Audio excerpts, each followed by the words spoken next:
en su pensamiento, siguió siendo también un dios. Ahora, ¿qué movió a Constantino? A mi juicio, ¿qué mueve a Constantino a introducir el cristianismo dentro del imperio? Obviamente, su paganismo religioso. Su paganismo religioso lo lleva a ¿qué? Lo lleva a decir, oye, si tengo todas las demás religiones acá adentro, ¿por qué no puedo tener también el cristianismo conmigo? ¿Ves? O sea, eso es lo que para mí fue la acción de Constantino. De hecho, que no fue aplaudida por todos los cristianos, porque hubo muchos cristianos que no estuvieron de acuerdo con ella. Pero ya licenciadamente eso fue lo que hizo Constantino. Constantino nunca se confesó cristiano. Él seguía siendo el mismo pagano de siempre. Él seguía actuando como parte de la divinidad dentro de su imperio. Pero lo último sí, ¿no? Lo único, además de que quien hace oficial el cristianismo en Roma no es Constantino, es su sucesor. Es su sucesor el que hace oficial el cristianismo. Prácticamente, o sea, ya el imperio venía en decadencia. O sea, el imperio no subió de calidad como imperio, como Estado, porque los cristianos entraron al imperio, no. El imperio ya venía en decadencia.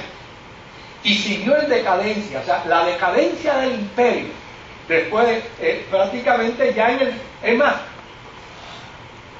yo no sé cómo ustedes pudieran considerar esto que yo les voy a decir. Yo se los digo, no lo compren si no quieren.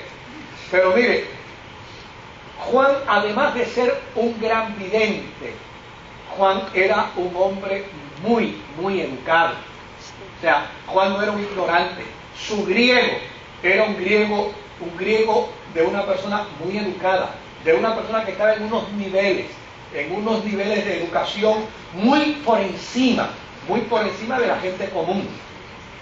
Mire, Juan, además de las visiones que tuvo, su nivel intelectual le hacía entender que Roma estaba ya destinada al fracaso.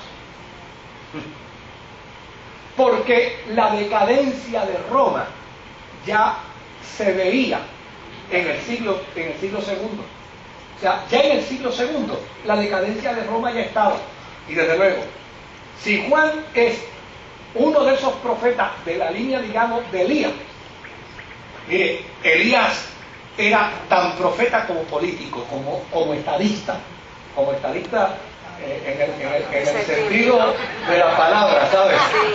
Voy a ser capaz de un perro que aquí diga gloria a Dios.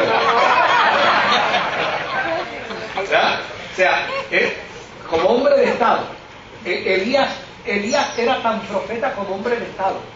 La razón por la que Elías le quería cortar la cabeza a los 450 profetas de Baal, y la razón por la que quería acabar con Jezabel, ¿sabe qué era?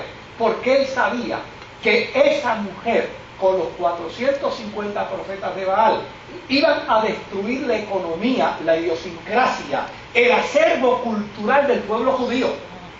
Oiga, el tipo sabía, por eso es el profeta más grande de Israel, porque si hoy en día existe el judaísmo, existe gracias a ese hombre llamado Elías. Por eso se considera el profeta más grande, porque no solamente fue profeta de Dios, fue el hombre que salvó a la nación. Juan está en esa misma línea. Juan es de esa misma estirpe. Juan tiene un nivel intelectual altísimo, además de ser el apóstol, además de ser el profeta de Dios. Juan goza de un conocimiento amplísimo en el campo político de su tiempo. Juan sabe que requete sabe que el imperio viene en decadencia. Y desde luego, la mejor manera de decirlo es: el día de la ira de Jehová viene sobre esta tierra.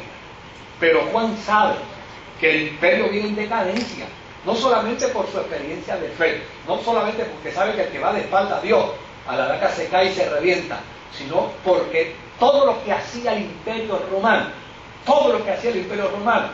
oiga, demostraba, mire, un imperio romano donde la fiesta de un emperador, una fiesta de un cumpleaños eran multimillonarias, una fiesta donde cualquier pelagato era considerado dentro de la corte, dentro del sistema de la República Romana, y se les requería cualquier similitud a esto es pura coincidencia, ¿sabes? Se le exigía una escolta grandísima.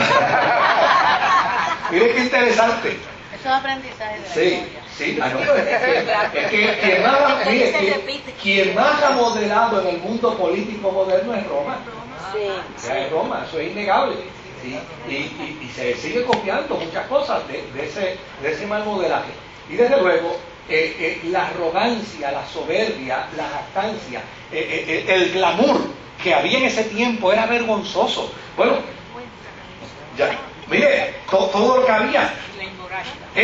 La mercadería era de oro, de plata, de piedras preciosas, de perla, de lino fino, de púrpura, de seda, de escarlata. La madera era olorosa. O sea, todo lo que había allí era considerado de gran valor. Era lo mejor de lo mejor. Era el imperio. Era el imperio. La gente estaba llena de soberbia. La gente estaba llena de vanagloria. Mire, y los pueblos lo único que necesitan para autodestruirse son tres cosas. Es caminar de espalda a Dios. Caer víctima de su soberbia. Caer víctima de su soberbia. Y lo tercero que una nación necesita para autodestruirse es que como resultado de su soberbia no reconozca dirección absolutamente de nadie.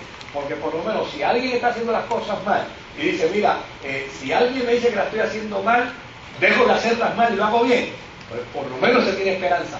Pero la soberbia de este pueblo era, quien me diga que la estoy haciendo mal, lo mato.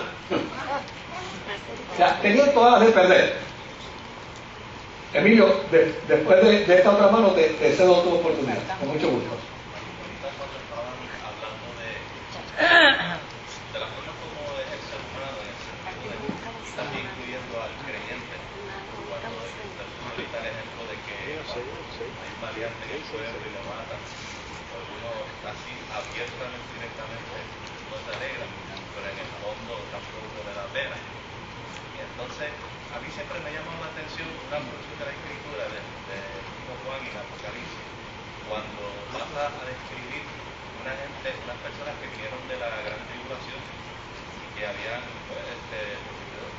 sacrificado su vida por la causa del Evangelio. Entonces vemos a esta gente que están, no sé, como por lo menos como se describe en la Biblia, están en un estado de desesperación y clamando al mismo Dios diciendo, mira, ¿hasta cuándo será vengada o será justiciada con nuestra sangre? Y entonces uno piensa, oye, en el cielo se supone que ya no haya como sentimientos humanos o negativos o que, ¿cómo es? Este tipo de sentimientos que algunos te llamarían de justicia, hay una fina línea entre justicia y querer venganza. ¿Cómo es que se explica esto? Que esta gente esté, en vez de gozándose en la gloria de Dios, ya que están allá arriba en esa escena, con el mismo Dios, alumbrándole en su amor y en su justicia, pero a la misma vez están pensando en la justicia, tienen sed de justicia por lo que le ha pasado. Bueno, no olvidemos que lo que Juan está enviando es un mensaje a los creyentes que están siendo víctimas de la persecución. Y como le está enviando un mensaje a esos creyentes, él les está comunicando lo que recibió en visión. Pero lo que recibió en visión tiene una intención y tiene un propósito, que es consolar a esos creyentes.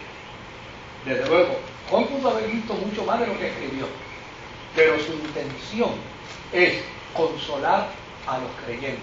Y entre las cosas que él tiene que decir para consolar a esos creyentes es que él tuvo la visión de ver los mártires. Pero esos mártires están precisamente ante la presencia de Dios en espera de la justa retribución a la maldad de los que les destruyeron. Porque no podemos perder de vista aquí varios factores.